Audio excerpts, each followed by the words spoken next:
اللہ اللہ اللہ اللہ اللہ اللہ اللہ اللہ. الحمد لله الذي أحكم أصول أحكام بمحكمات بينة موجبة لليقين، والصلاة والسلام على سيد الأنبياء والمرسلين. أما بعد، فقد قال الله عز وجل في كلامه المجيد والفرقان الحميد: علمت نفس ما أحضرت. وقال الله عز وجل في موضع آخر: القارعة ما القارعة وما أدراك ما القارعة. وقال الله عز وجل: إذا الشمس كورت. وقال: الحاقة ما الحاقة وما أدراك ما الحاقة. وقال النبي صلى الله عليه وسلم: إذا غسل الأمر إلى غير أهله فانتظر الساعة. وقال النبي صلى الله عليه وسلم: بادروا بالأعمال فتنا كقطع الليل المظلم، يصبح الرجل مؤمنا ويمسي كافرا، ويمسي مؤمنا ويصبح كافرا، ويبيع دينه بعرض من الدنيا، أو كما قال عليه الصلاة والسلام. رواه الإمام مسلم عليه الرحمة. مکرم سامعین کرام اور ملت اسلامیہ کے غیور نوجوانوں، اللہ رب العزت نے جب روئے زمین کا خاتمہ کیا اور جنات اور شیاطین کو جب نیست و نابود کیا، تو ابلیس نے اللہ رب العزت کے سامنے لجاجت کی اور ان سے معافی کی درخواست کی. تو خیر، جو ہم نوع بشر، جو انسان آج روئے زمین پر اپنی زندگی بسر کر رہے ہیں، اس سے پہلے جنات اور شیاطین ہوا کرتے تھے، لیکن انہوں نے فتنہ مچایا، فساد کیا، تو اللہ رب العزت نے پوری دنیا کو نیست و نابود کیا. ابلیس اکیلا بچ گیا. خیر، معافی ہوئی، پھر اس کے مراتب طے ہوئے، پھر وہ فرشتوں کا استاذ بنا، تکبر کیا، پھر اس کو دھتکارا گیا. پھر اللہ رب العزت نے انسانوں کو بنایا.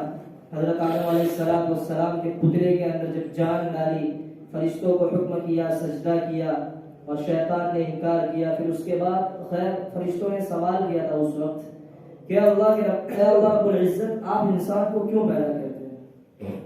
حالانکہ جس طرح جنات نے اور شیاطین نے آپ کی نافرمانی کی، ممکن ہے کہ یہ لوگ بھی آپ کی نافرمانی کریں.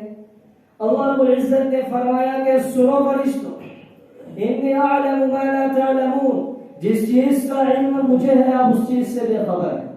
یہ انسان کیسے ہوں گے، کس طرح کی عبادت کریں گے؟ خیر، ہمیں یاد رکھنا چاہیے کہ جو انسان نابینا ہے اور گناہ نہ کرے تو یہ کمال نہیں ہے. کمال تو یہ ہے کہ انسان کی آنکھیں وہ آپ دیدہ ہو، انسان دنیا کو دیکھ سکتا ہو، باوجود اس کے اس پرفتن دور کے اندر اپنی نظروں کی حفاظت کرے. انسان کے پیر صحیح سلامت ہو، باوجود اس کے وہ گناہوں کی طرف نہ چلے. انسان کے ہاتھ صحیح اور کامل ہو، باوجود وہ گناہوں کی چیزوں کو اپنے ہاتھ کے اندر نہ پکڑے. کمال تو یہ ہے، کمال یہ نہیں کہ انسان کے پیر سے معذور ہو اور وہ گناہوں کی طرف نہ چلے. کمال تو یہ ہے کہ اسباب گناہوں کے مہیا ہو، باوجود اس پرفتن دور کے اندر وہ اپنے آپ کو گناہوں سے بچائے. حضرت عمر فاروق رضی اللہ تعالیٰ عنہ کی حدیث سے مروی ہے کہ تقوی کس چیز کا نام ہے کہ انسان خاردار وادی کے اندر جس طرح اپنے دامن کو بچاتے ہوئے چلے. It's called real taqwa. لیکن آج افسوس ہے کہ امت مسلمہ اپنی تاریخ کو فراموش کر چکی ہے، اپنے اسلاف کے اور قربانیوں کو فراموش کر چکی ہے، جنہوں نے اپنی بیویوں کو بیوہ کیا، اپنے بچوں کو یتیم کیا، اور اپنے راہ خدا کے اندر اپنی جان کو جعفری کے حوالے کیا. صحابہ کی تاریخ اٹھا کر دیکھے، ہمارے اسلاف کی تاریخ کو اٹھا کر دیکھے، علماء دیوبند کی تاریخ کو اٹھا کر دیکھے، انہوں نے کیسے دور کے اندر، کس طرح کے دور کے اندر، کس طرح انہوں نے دعوت کے کام کو سنبھالا ہے. یاد رکھنا چاہیے کہ مولانا الیاس صاحب نے جس دعوت کے کام کو وجود میں لانے کے لیے رات دن کی محنتوں کو ایک کیا، وہ اپنے آپ کو رائے خدا کے اندر فراویلڈ کر چکے. یہ وہی الیاس صاحب کا دل بھی ہے کہ جن کی دعوت کے چلتے آج 70 سے زائد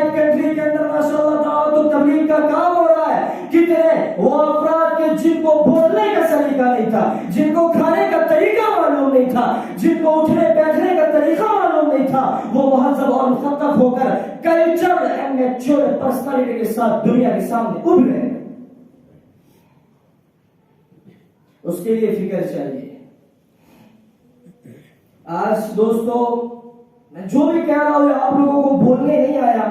خیر میں اپنی تربیت کے لیے اپنی ذات سے مخاطب ہوں, لیکن جب موقع اس طرح کا ہے تو میں ذرا بلند آواز سے بولتا ہوں اور نصیحت گویا میں اپنے آپ سے کرتا ہوں, لیکن ہو سکتا ہے کسی کے دل کے اندر بات لگ جائے. اسی لیے کہتے ہیں نگاہ مرد مومن سے بدل جاتی ہے تبدیلیں. نہ معلوم کہ کون سے مخلص بندے کی آہ اللہ کو پسند آ جائے اور اس پرفتن دور کے اندر ہمارے مسلمانوں کا ایمان محفوظ رہ جائے. حدیث کتابہ کے اندر آتا ہے جب کل قیامت کے دن انسان کے دفاتر کو کھولا جائے گا, انسان اپنے گناہوں کو دیکھے گا, انسان مایوس ہو جائے گا اور کہے گا اے اللہ رب العزت اب میرے پاس کوئی ذریعہ نجات نہیں بچا. اللہ کہیں گے اے میرے پیارے بندے تو ذرا میرے پاس آ تو صحیح, اس پرچی کو اپنی نیکی کے پلڑے میں ڈال تو صحیح. وہ بندہ اس پرچی کو اٹھائے گا, نیکی کے پلڑے نیکی کے ترازو میں رکھے گا اور نیکی کا پلڑا جھک جائے گا. جب بندہ اس کو کھول کے دیکھے گا تو اس کے اندر لکھا ہوگا لا الہ الا اللہ محمد رسول اللہ صلی اللہ علیہ وسلم, کہ نہیں ہے کوئی معبود ذات سوائے اللہ کے اور محمد عربی صلی اللہ علیہ وسلم اللہ کے رسول اور نبی پر حق ہے. یہ یقین تھا, اس کا استحکام تھا اس کے دل کے اندر. انسان گناہ تو کرتا ہے, کل بنی آدم خطاؤون وخیر الخطائین التوابون المستغفرون, کہ ہر بنی آدم یہ گنہگار ہے, خطا کار ہے, ممکن ہے ریاکار ہے, اگر زیادہ پرفتن دور کے اندر ملوث ہے, زناکار بھی ہو سکتا ہے, شرابی بھی ہو سکتا ہے, کبابی بھی ہو سکتا ہے, ہر گناہ کو انجام دے سکتا ہے. اللہ نے آپ کی بری امت کی حفاظت فرمائے, لیکن بہترین گناہ کرنے والا وہ ہے کہ جو توبہ کرے, استغفار کرے. تو یہ کلمے کی حقیقت ہے دوستو, اس کو اپنی زندگی کے اندر لانا ہے. اسی کلمے کو بچانے کے لیے اللہ رب العزت نے سورہ زلزال کے اندر فرمایا ہے فَمَن يَعْمَلْ مِثْقَالَ ذَرَّةٍ خَيْرًا يَرَهُ, جو انسان ایک رائی کے دانے کے برابر بھی ایمان کو بچا کر لائے گا وہ جنت کے حسین مناظر کو دیکھے گا, اللہ کے لطف و کرم کو دیکھے گا, اللہ کی مہربانی کو دیکھے گا, اللہ کی بخشش کو دیکھے گا, اللہ کی عنایت کو دیکھے گا, اللہ کی نوازش کو دیکھے گا, اللہ کی کرم فرمائی کو دیکھے گا, اللہ کے فضل و کمال کو دیکھے گا, اللہ کا دیدار نصیب ہوگا. وَمَن يَعْمَلْ مِثْقَالَ ذَرَّةٍ وَمَن يَعْمَلْ مِثْقَالَ ذَرَّةٍ شَرًّا يَرَهُ, اور جو انسان ایک رائے کے دانے کے برابر بھی اگر گناہ کر کے جائے گا دوستو, آفٹر کمپیئر جب نیکی اور گناہ کا توازن ہوگا اور ایک رائے کے دانے کے برابر بھی اگر اس کا گناہ زیادہ ہوگا دوستو, اللہ میری آپ کی بھی امت کی حفاظت فرمائے. تو اللہ کے جلال کو, اللہ کے قہار کو, اللہ کی قدسیت و جبروت کو, اللہ کی ملکیت کو, اللہ کی بادشاہت کو, اللہ کی نظامت کو, اللہ کے عدل انصاف کو دیکھے گا. اللہ مجھے آپ کو اور پوری امت کو اس چیز سے اللہ ہماری حفاظت فرمائے. ہم تو اس قابل نہیں ہے کہ اللہ کے انصاف سے ہم جنت میں جانے والے بن جائیں. تو دوستو ہمیں چاہیے کہ ہم اپنے ایمان کی حفاظت کریں. جس دور کے اندر ہم زندگی گزار رہے ہیں اور جو حالات سنت کے سامنے آ رہے ہیں, اگر آپ تاریخ کا مطالعہ کریں, اللہ کے رسول صلی اللہ علیہ وسلم کی وفات کے بعد ایک فتنہ رونما ہوا جسے ارتداد کے نام سے تاریخ نے ریکارڈ کیا ہے. صدیق اکبر کے زمانے کے اندر دو فتنے وجود میں آئے, لوگوں نے زکات دینے سے انکار کیا. اسی لیے کہا جاتا ہے انما اموالکم وابناؤکم فتنہ, کہ تمہارا مال, تمہاری اولاد تمہارے لیے فطرہ ہے, آزمائش ہے. اگر مال نے تمہیں اللہ سے دور کر دیا, مال نے عبدیت سے دور کر دیا, بچوں کی صحیح تربیت نہیں ہوئی, بچوں کی لاڈ پیار میں ان کو مسجدوں میں نہیں آئے. علی ندوی نے لکھا ہے کہ جو انسان جس قوم کی مسجد کے اندر بچوں کی چڑچڑاہٹ نہیں ہوتی, اس قوم کے نوجوان مسجدوں کو چھوڑ کر چوراہوں کی زینت بنتے ہیں, ان کو مسجد میں آنے کی توفیق نہیں ہوتی. بغیر تمہاری تربیت ہونی چاہیے. انسان اور اللہ رب العزت سے کوسوں دور کس طرح ہوتا ہے؟ مال آئے گا, اپنے اوقات کے اندر اللہ کی عبدیت کو آگے پیچھے کرے گا, بچوں کی محبت میں ان کو ڈانٹے گا نہیں. وہ ارحم الراحمین محمد عربی صلی اللہ علیہ وسلم, ان سے بڑا کوئی انسانیت کے اندر, ان سے بڑا کوئی رؤوف اور رحیم پوری ذات اقدس میں نہیں. کہیں پہ مارنے کا حکم نہیں دیا, لیکن نماز کے سلسلے میں کیا کہا؟ بچوں کو ٹھوکے اور ضرب کو بھی کرے. تو سوچنے والی بات ہے, جب اتنا بڑا فلسفر, اتنا بڑا جینیس, اتنا بڑا لیجنڈ بران محمد علی صلی اللہ علیہ وسلم جب مارنے کا حکم دیتے ہیں تو کوئی تو بات اس میں مخفی ہوگی. تو صدیق اکبر کے زمانے میں 2 فتنے آئے. ایک زکات کے مال کو دینے سے لوگوں نے انکار کیا, دوسرا ارتداد کے شکار ہوئے, لوگ ایمان سے ہاتھ دھونے لگے. یاد رکھو امت مسلمہ کے نوجوانوں, ہم سورہ کہف تو پڑھتے ہیں لیکن سورہ کہف کے اگر ہم فلسفے کو جانیں, اس کی فلسفی کو جانیں, اگر اس پہ ہم پی ایچ ڈی کریں تو یاد رکھو اس میں ایک پوائنٹ نکل کر آئے گا, ایک نقطہ نکل کر آئے گا. اصحاب کہف جو 7 لوگ تھے, 7 نوجوان تھے. مفسرین نے لکھا ہے, تفسیر مازی کے اندر عبد الماجد دریابادی نے لکھا ہے کہ دعوت کے صحیح مصداق نوجوان ہے. جس قوم کے نوجوان دعوت کے کام سے جڑ گئے, جس قوم کے نوجوان نے اپنی امت کی ذمہ داری, اپنی قوم کی ذبح و حالی کو اپنا پیشہ بنا لیا, اپنی قوم کی اصلاح کا اگر وہ ذریعہ بن گئے, یاد رکھو وہ قوم عروج کا مصداق ہوگی اور وہ قوم انشاءاللہ ہمیشہ اپنی زندگی کے اندر برتری حاصل کرتے جائے گی. اگر ہندوستان کے حالات کو دیکھا جائے تو ارتداد کا شکار بہت عام ہو گیا ہے. 80 لاکھ عورتیں غیروں کے ہاتھ میں اپنے ایمان کو نیلام کر چکی ہے.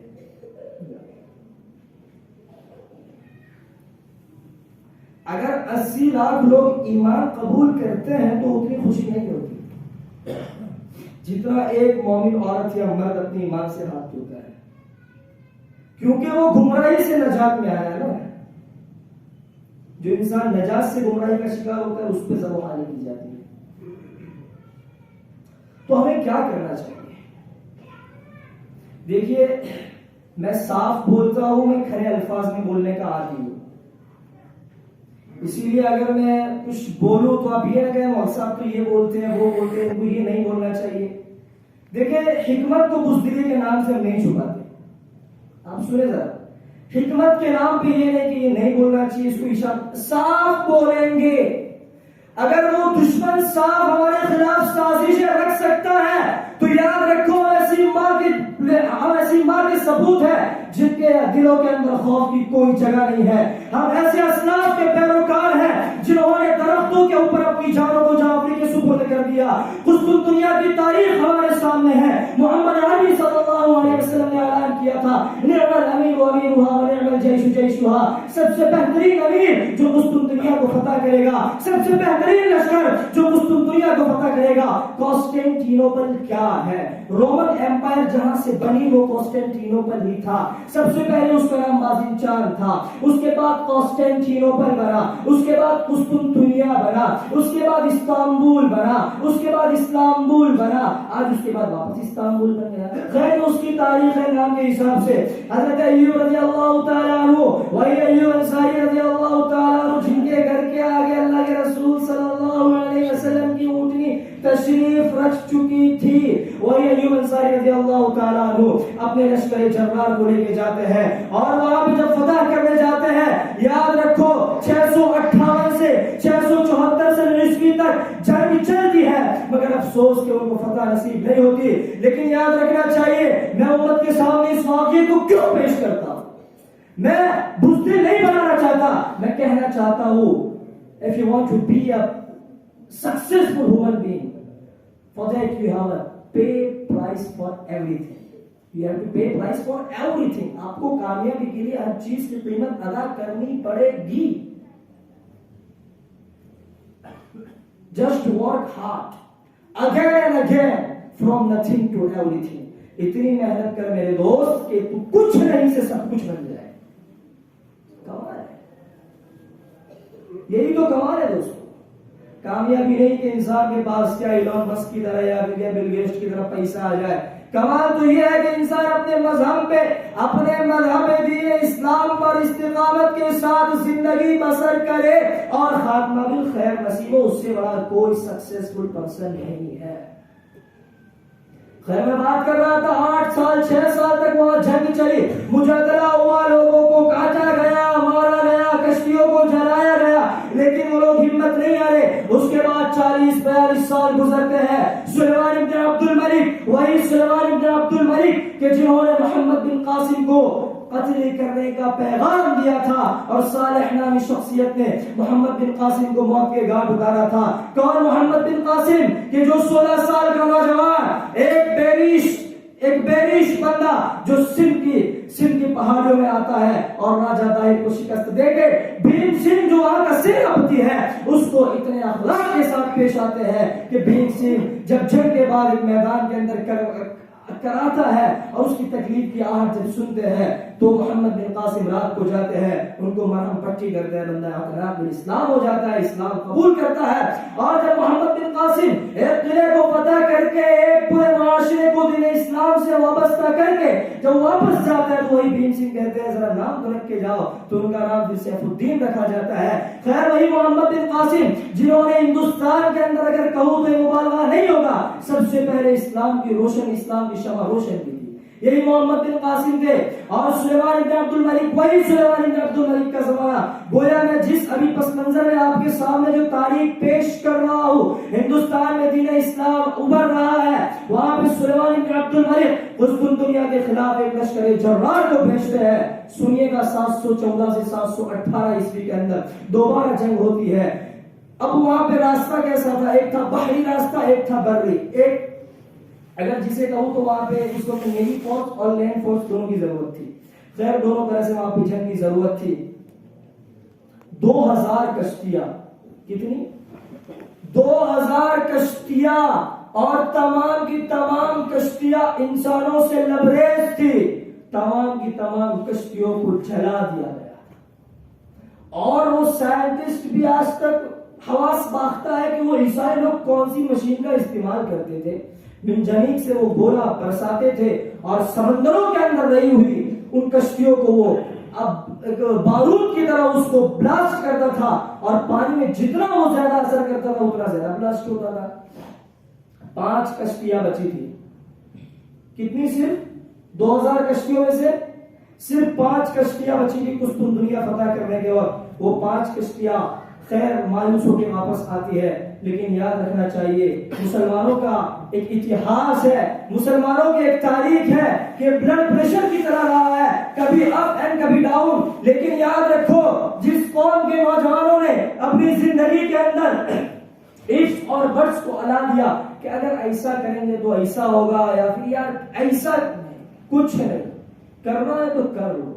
مسلم سے بڑی کوئی لیڈر کوئی قوم نہیں ہے، اور مسلمانوں سے بڑا کوئی سخی نہیں ہے، مسلمانوں سے بڑا کوئی بہادر نہیں ہے، یاد رکھیے اس بات کو آپ۔ خیر اس کے بعد دن گزرتے ہیں، میں بتانا چاہتا ہوں کہ مایوسی کا شکار نہیں ہونا۔ اللہ رب العزت نے قرآن میں فرما دیا لا تقنطوا من رحمت اللہ، don't despair from the mercy of Allah, because disparity is one kind of polytheism, and you know very well Allah hates the polytheism and sin of polytheism, and He will never forgive polytheism and sin of polytheism, and accept polytheism He may forgive sin whomsoever He wishes۔ اللہ شرک کے علاوہ ہر گناہ کو معاف کر سکتے ہیں۔ مسلمہ امت مسلمہ مایوس نہیں ہوئی، اس کے بعد بھی دن گزرتے گئے، زندگی نے اپنی کروٹیں بدلی۔ 1453 کے اندر ترکی سے ایک نوجوان کھڑا ہوتا ہے جس کو تاریخ نے محمد سلطان فاتح کے نام سے یاد کیا ہے۔ 1453 کی وہ رات 27 مارچ کی وہ رات تھی کہ ایک بحری سمندر آئے تھے، اور جب ان کو ایسا محسوس ہوا کہ سمندر سے قلعہ فتح نہیں ہوگا تو انہوں نے راتوں رات، تاریخ کا ایک ایسا واقعہ ہے کہ راتوں رات 3 گھنٹے کے اندر سمندروں سے انہوں نے میڈک کو پکڑا اور اس کی چربیوں کو کاٹا، اور اتنی بڑی جو کشتیاں تھی ان کے نیچے لگایا، اور ان کشتیوں کو انہوں نے ریگستانوں پہ دوڑایا تھا، اور اس کے بعد پھر وہ فتح ہو گیا، اور اس کے بعد اس کا نام استنبول رکھا گیا۔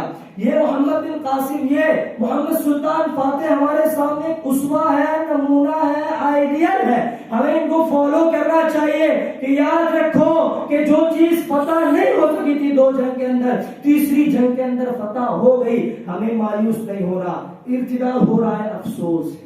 اذا اشتكى منه عضو تداعى له سائر الجسد، میرے نبی نے فرمایا کہ صحیح معنی میں مسلمان تو یہ ہے جب تیروپورا کے اندر حالات ہو، جب بابری مسجد کا حالات ہو، جب فلسطین کے حالات ہو، غزہ کے حالات ہو، حلب کے حالات ہو، حمص کے حالات ہو، کشمیر کے حالات ہو، افغان کے حالات ہو، پوری دنیا کے اندر کہیں بھی حالات ہو، مسلمان تکلیف سے دوچار ہو، ہمارے دل کو تکلیف ہونی چاہیے۔ آج جتنے حق بولنے والے ہیں دوستوں، ان تمام کو گرفتار کر دیا جا رہا ہے، مفتی عبدالسمیع کو گرفتار کر لیا گیا، مولانا کلیم صاحب صدیقی کو گرفتار کر لیا گیا۔ میں آپ کے سامنے ایک واقعہ سناتا ہوں، وہ نوجوان مسلمان جو مولانا کلیم صاحب صدیقی کے ہاتھوں پر ایمان لایا، ندوہ میں ہم سے 2 سال پیچھے ہمارے ساتھ عالمیت میں تھا، اس بندے نے ہم سے ایک بات کہی تھی کہ مول صاحب، ہم لوگ خیر عالم بن کے وہاں پڑھنے گئے تھے، تاکہ مول صاحب ایک بات میں آپ سے عرض کرنا چاہتا ہوں، ایک دن میں بہت بڑی تکلیف کے اندر مبتلا تھا، میں نے سورہ قریش پڑھ کے اللہ کے سامنے ہاتھ پھیلائے، میں مسجد کی سیڑھی اترتا ہوں، اس سے پہلے اللہ نے اس ٹینشن سے مجھے ٹینشن لیس کر دیا، میں ٹینشن فری ہو گیا، لیکن آج افسوس کرتا ہوں اگر مجھے پتا ہوتا کہ وہ دعا اتنی جلدی قبول ہو جائے گی تو میں کیوں نہ اپنی امت کی، اپنی قوم کی، اسلام کے تحفظ کی دعا۔ یہ کون کہہ رہا ہے؟ وہ بندہ جو کفر سے ایمان کے اندر آیا، ارے ہم نے تو ہماری ماں باپ کی آنکھوں، ہم نے تو ہماری ماں کی گود سے ہی اذان سنی ہے، تکبیر کو سنا ہے، تو پھر کیوں ہمارے دل نہیں دہلتے، تو پھر کیوں ہماری روح نہیں کانپتی، کیوں ہمارے پیروں زمین تلی نہیں ہو سکتی؟ دوستو افسوس کرنا چاہیے اور ہمیں ٹیم بنانی چاہیے۔ رویترا کے نوجوانوں، میں خاص طور پہ آپ کے سامنے 2 ہاتھ جوڑ کے دوستو بھیک مانگتا ہوں، اپنی ٹیم کو تیار کرو اور اتنی مضبوط بناؤ کہ اپنے علاقے کی کوئی بھی لڑکی غیروں کے ہاتھ سے وابستہ نہ ہو، چاہے وہ تعلیم کا سلسلہ ہو یا ٹور کا سلسلہ ہو، نہیں چاہیے ایسی ڈاکٹری، نہیں چاہیے ایسی وکالت، نہیں چاہیے ایسا انجینئرنگ جو ہمارے ایمان کا سودا کرے۔ افسوس ہے کہ آج ہمارے نوجوان بھی چاہتے ہیں ہمارے چھوکرا تو ڈاکٹر بنا ہو، چھوکری گائنک نہیں ہوتی، ارے سب ملے گا، سب ملے گا، تم تیار تو ہو جاؤ۔ ہمارے پیسے پتھرے میں اڑ رہے ہیں، ہمارے پیسے یہاں کی پارٹی میں اڑ رہے ہیں، ہمارے پیسے آج سب آشیواد میں کھاوا جاؤ، کھاؤ دوستو، بری چیز نہیں ہے، اتنا بھی نہ کھاؤ کہ پیسوں کا ضیاع ہو جائے، دوستو فضول خرچی نہیں ہونی چاہیے۔ ان پیسوں کو آپ بچائے اور ایک NGO تیار کریں جو خستہ حال ہے ان کے ہیلپ کرے۔ محمد القادر صاحب رائے پوری، جب ان کا انتقال ہوا تو رائے پور کے 100 گاؤں کی عورتیں ایسی تھی کہ سڑک پر نکل گئی اور مدرسے میں آ کر گئی کہ ہم کو راشن وغیرہ دو، کہا کہ کیوں آپ بھیک مانگنے آ گئی؟ کہ محمد القادر صاحب رائے پوری جب سے وہ یہاں کے ناظم بنے ہیں، جب سے وہ فراغت حاصل کر کے آئے ہیں، روزانہ صبح فجر سے پہلے ہم تمام کے گھروں کے اندر پیسہ پہنچا دیا کرتے تھے۔ یہ ہوتا ہے صدقے کا طریقہ۔ ہماری زکات کی رقم کو ہم صحیح مستحق تک پہنچائیں کہ کون اس کا حقدار ہے؟ ہم ہمارے ائمہ کی تنخواہ کو ایک دم سالڈ بنائیں، ایک ورچسو ہو، ائمہ کی حالات ایسے ہونا چاہیے کہ سامنے سے گزرنے والا بندہ سمجھے کہ یہ کوئی اور آدمی نہیں ہے، یہ تو امت مسلمہ کے رہبر ہے، یہ امام ہے۔ مگر افسوس کہ آج ہم نے ہمارے اسلاف کی ان قربانیوں کو فراموش کر دیا۔ دیکھیے رویدرا کے نوجوانوں، آج بھی وہی دور ہے جو صدیق اکبر کے زمانے میں تھا۔ اگر آج ہم نہیں سنبھلے تو مٹ جائے گی ہماری داستان تاریخوں سے۔ نہیں تیرا نشیون قصر سلطانی کے گنبد پر، نہیں تیرا نشیون قصر سلطانی کے گنبد پر، تو شاہی ہے بسیرا کر پہاڑوں کی چٹانوں میں، عقابی روح جب بیدار ہوتی ہے جوانوں میں، نظر آتی ہے اس کو اپنی منزل آسمانوں میں۔ تو آسمان کی طرف اڑ، یہ زمین کیا چیز ہے دوستو، ہمیں تو آسمان کو فتح کرنا ہے، زمین فتح کرنے والے باطل ہیں۔ یہ نرسنگا نند ہو یا کالی چرن داس ہو، ایسے جو ایسے سادھو سنت، ان تمام کو میں اپنی جوتوں کی نوک پہ رکھتا ہوں، میں ان کو میں کھلی چاہت کے ساتھ کرتا ہوں۔ تم اپنے امہ کو لاؤ، ہم اپنے امہ کو لاتے ہیں، ہو جائے مناظرہ، تم اپنی قوم کی اتحاد کو درس دو، میں اپنی قوم کو اتحاد کے درس دوں گا انشاءاللہ۔ مجھے امید ہے کہ ہماری قوم جلدی متحد ہو جائے گی۔ افسوس ہے کہ آج فرقوں میں بٹ گئے، ہم قبیلوں میں بٹ گئے، ہم خاندانوں میں بٹ گئے۔ آپ پٹیل چھنیا دیسائی چھیا چھپڑیاں ہی نہ پائے، ارے تو اخلاق دیکھ کے شادی کر، تو کردار دیکھ کے شادی کر۔ 2020 جب کھڑا لاک ڈاؤن تھا، اس وقت جو مسلمان قوم کی شادیاں ہوئی اس میں 20,000 کروڑ روپیہ جو پورے ہندوستان کے اندر صرف ہو، کتنا؟ اگر اتنا پیسہ ہم بچاتے تو مول صاحب پورے گجرات کے اندر کوئی سینٹرل یونیورسٹی نہیں ہے، یاد رکھنا اس بات کو۔ ہم چاہے کہتے ہیں کہ گجرات میں فیسلٹی بہت ہے، بہت فیسلٹی ہے، ایجوکیشن کچھ نہیں ہے، یاد رکھنا اس بات کو۔ ہم نے کیرل کا مطالعہ کیا، ہم نے یوپی کا مطالعہ کیا، سب سے آگے اگر ایجوکیشن کے اندر ہے تو بہار اور کیرل ہے اور اتر پردیش ہے۔ جتنی بھی یونیورسٹیاں ہیں جہاں کے وائس چانسلر آپ دیکھیں گے تو وہاں کے وائس چانسلر آپ کو ملیں گے، چاہے وہ بہار کا ہوگا یا تو یوپی کا ہوگا۔ شیخ الحدیث دیکھ لو، آپ کو اکثر نظر آئیں گے یوپی بہار کے۔ کیوں؟ ان کو جب ان کے اندر محنت ہے، ہمارے اندر دوستو ذہنیت ہے، ٹیلنٹ ہے، لیکن ہم لوگ کیا بی ٹیک زیادہ کریں گے کیونکہ بزنس میں ہم کو اکثر جانا پڑتا ہے. خیر یہ بھی امت کا ایک المیہ ہے دوستو. ہم اپنی قوم کو تعلیم کے اندر آگے لائے. اگر 2020 کا وہ تعلیم جو شادی کا خرچہ ہے اگر اس کو بچا لیا جاتا تو گجرات کے اندر 8 بڑی بڑی میڈیکل کالج کھل سکتی تھی. کتنی؟ پھر ہمیں شکوہ ہوتا کہ مسلم قوم ارتداد کا شکار ہو رہی ہے. ارے ہمارے مسلم ٹیچر ہوتی, مسلم عورت مرد ٹیچر ہوتے, وہ ان کو تعلیم دیتے, صبح جاتے مناجات کا انتظام ہوتا. دوستوں میں آپ حضرات سے صرف یہی کہنا چاہتا ہوں, education is best weapon of the world, کہ دنیا کا سب سے عظیم ہتھیار یہ تعلیم ہے. آج تعلیم کا دور ہے, تعلیم میں آپ آگے بڑھ ہیں, لیکن ایمان کو صحیح سلامت رکھتے ہوئے. یہ نہیں کہ مینیجر کیا اینیورسری پھالا اینیورسری ڈیئر اینیورسری شادی برتھ ڈے یہ سب کو چھوڑے. اور ماشاء اللہ بہت خوشی ہوئی جب میں رویندرا میں انٹر ہوا, مجھے ایک بھی پتنگ چکتا ہوا نظر نہیں آیا. تو سلام ہے رویندرا والوں کہ آپ نے اس چیز کو بخوبی انجام دیا کہ اپنے بچوں کو ان برے تہوار سے بچایا. بس ایک اور التجا ہے کہ عید کو عید کی طرح ہم اپنائیں اور ہمارے آپسی اختلاف کو ختم کریں. یاد رکھنا کہ جب چیزیں متحد ہوتی ہیں تو اس کو باطل توڑ نہیں سکتا. اور مسلمان تو وہ آدمی ہے کہ مائیکل ہارٹ نے محمد عربی صلی اللہ علیہ وسلم کا تذکرہ اپنی کتاب The 100 Influential Person of the History, کہ جس کو اس دور کے اندر $26 بلین روپے ملے تھے. $26 بلین جس کتاب نے کمائے دوستو, پہلا تذکرہ محمد عربی صلی اللہ علیہ وسلم کا ہے. اس سے پوچھا گیا, میں بات ہر جگہ بیان کرتا ہوں, کہا کہ آپ نے محمد عربی کا تذکرہ کیوں پہلے ذکر کیا, حالانکہ آپ تو عیسائی حضرت عیسیٰ کا چوتھے نمبر پہ. تو اس نے مقدمے ایک بات لکھی ہے کہ میں نے روس کا انقلاب دیکھا, جرمن کا انقلاب دیکھا, وہی ہٹلر والا جو انقلاب تھا میں نے دیکھا, ہندوستان کی تاریخ کو پڑھا, لیکن جب میں نے محمد عربی صلی اللہ علیہ وسلم کی تاریخ کو پڑھا تو اس نے ایک جملہ لکھا ہے, he made the person best of angel who were danger of the devil, کہ وہ محمد عربی صلی اللہ علیہ وسلم کی ذات اقدس تو ایسی تھی کہ جس نے شیطان سے بدتر لوگ کو فرشتوں سے افضل بنا دیا. یہ محمد عربی صلی اللہ علیہ وسلم ہے. آج ہم انہی کے نام لیوا ہے, لیکن آج ان کی تاریخ کو ہم کو سو دور بھگا رہے ہیں. آج امت مسلمہ کا ایک المیہ یہ ہے کہ یہ تو کہتے ہیں کہ وہ سب انگلش کا دیا اردو چھوڑا انگلش ٹیوشن میں مغل پوچھے. ارے بھائی میں کہتا ہوں اس مجمع کے اندر میں پوچھ نہیں رہا کتنے لوگ ایسے جو عربی جانتے ہیں. الحمد پڑھتے ہیں دوستوں, ترجمے کا آتا پتا کچھ نہیں ہے, ڈگری واٹے والے کالج جاؤ چھ نہیں ہے. بھائی انگلش تو کوئی چیز ہے بے, انگلش تو کچھ نہیں ہے, 2 دن کا کھیل ہے انگلش. میں بات کروں 16 دن میں انگلش سکھاؤ, کتنے دن میں؟ 16 دن میں انگلش کا گرامر کوئی ہارڈ نہیں ہے دوستو. اپنے بچوں کو عربی سے واقف کرائے, انگلش سیکھے گا اپنی تہذیب لائے گا, الجھانیت آئے گی, فحش کلامی آئے گی, تکبر آئے گا. عربی سیکھے گا تواضع آئے گا, اخلاص آئے گا, للہ آئے گا. عربی صرف عالموں کے لیے نہیں ہے. میں کہتا ہوں کہ عربی سیکھنا آج کے ڈیٹ کے اندر ہر مسلمان پر فرض عین ہے. سیکھو, کم از کم اتنا سیکھو کہ آپ قرآن کی آیتوں کو حل کر سکے, اپنے روزمرہ کے مسائل کو حل کر سکے. آج ہم نے کیا سمجھا کہ مولوی خالی عالم تو وہی ہوں گے کہ جو عربی جانتے ہوں گے. یہ بات غلط ہے. ان غلط ہم جو غلط عادتیں اور جو غلط خیالات ہمارے ذہنوں کے اندر پنپ چکے ہیں ان کو ہٹائے اور اپنی قوم کو متحد کرے, این جی او تیار کرے. نوجوانوں میں دوبارہ آپ سے کہتا ہوں, آپ ایک ٹیم بنائے اور محلے کے اور گاؤں کے ہر عورت پہ آپ نظر رکھیں کہ کس کی, یہ جاسوسی نہیں ہوگی دوستو, یہ تحفظ ہوگا. آپ ان کے بھائی بن کے کام کرے. میں اپنا ایک واقعہ سناتا ہوں دوستو, واقعہ وقت زیادہ ہو جائے 2 منٹ معافی چاہتا ہوں آپ سے. ہم جب سفر کر رہے تھے دوستو تو کوئی بھی برقعے کی لڑکی اگر ہمیں نظر آتی تھی ندوے کے زمانے میں, اسٹیشن پہ کھڑی ہے, ایئرپورٹ پہ کھڑی ہے, ہم لوگ اس کو پتہ نہیں چلتا تھا, اس طرح اس کے بغل میں جا کے کھڑے ہو جاتے تھے تاکہ کسی غیر کو محسوس نہ ہو کہ یہ لڑکی اکیلی ہے. ارے ہم تو وہ نوجوان ہیں, ارے ہم تو ایسے اسلاف کے نام لیوا ہے کہ جنہوں نے پہاڑوں کے سینوں کو چاک کر دیا,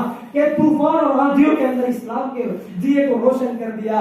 حالات کے قدموں میں قلندر نہیں گرتا, ٹوٹے جو ستارہ تو زمین پر نہیں گرتا, گرتا ہے بڑے شوق سے سمندر میں دریا, لیکن کوئی دریا کسی سمندر میں نہیں گرتا. میں اسی بات پہ اپنی بات کو ختم کرتا ہوں. اگر جو حق بات کی اللہ کی جانب سے تھی, اگر کوئی بے حقی بات ہو گئی, میں حضرت سے معافی چاہتا ہوں. یہ شیطان کی جانب سے, بندے ناچیز کی جانب سے ہوگی. اللہ میری آپ کی پوری امت کی حفاظت فرمائے, مسلم ماں بہنوں کی حفاظت فرمائے, ارتداد سے ہم کو تمام کو مستغنی کر دے اور ایمان پر چلنا اور ایمان پر موت نصیب عطا فرمائے. ہمیں زکات کے صحیح مقدار تک پہنچانے کی حفاظت فرمائے. شادیوں کو ہماری اللہ سستی کرا دے, ہمارے ہر عمل کو اللہ رب العزت اخلاص اور اللہ سے ریز کر دے. وآخر دعوانا الحمدللہ.